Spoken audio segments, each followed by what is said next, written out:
PKP sudah, PKPB sudah, PKPP sudah, darurat pun sudah, semuanya sudah. Tapi kes COVID-19 terus melonjak, kluster baru terus bertambah. Mari kita tengok mengapa ini terus berlaku.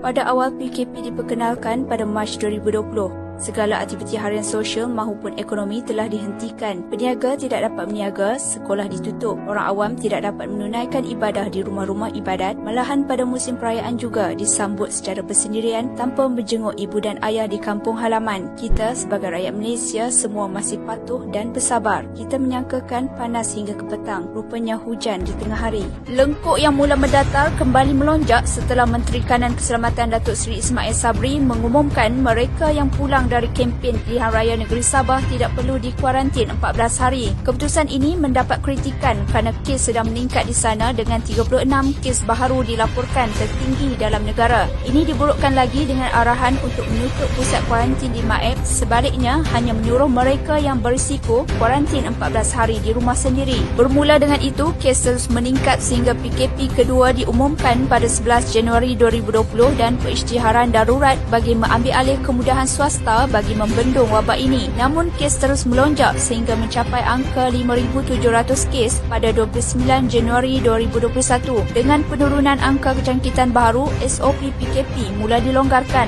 restoran dibenarkan menerima pelanggan dan sekolah mula dibuka.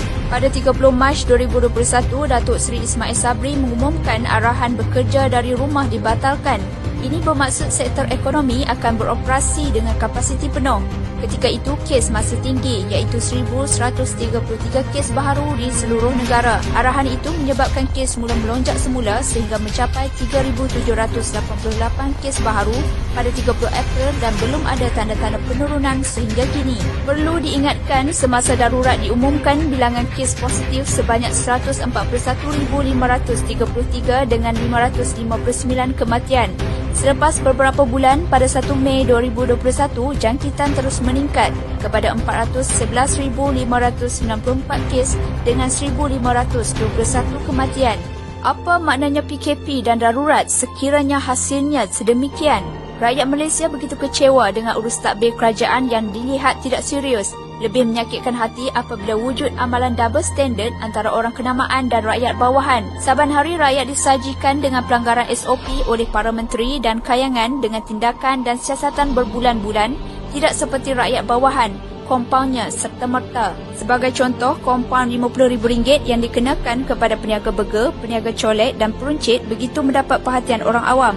Sedangkan majlis perkahwinan selebriti terkenal akhirnya kompaun RM30,000 sahaja. Itu juga aktiviti yang melibatkan rentas negeri. Terdapat laporan berita wanita sayu kematian ayah dan 2 orang tua meninggal dunia ketika PKP. Sedangkan mereka tidak diberikan kebenaran rentas negeri semasa arwah sedang sakit, sehinggalah mendapat sijil mati dan surat kebenaran kebumikan mayat menjadi bukti. Ini membakar kemarahan orang ramai apabila terdapat sesetengah selebriti yang seenaknya mendapat kebenaran rentas negeri untuk melancong, membeli belah dan menghadiri kenduri. Rakyat sudah lelah, kerja tiada, nak cari makan pun susah. Sedangkan menteri menayang gambar pergi umrah.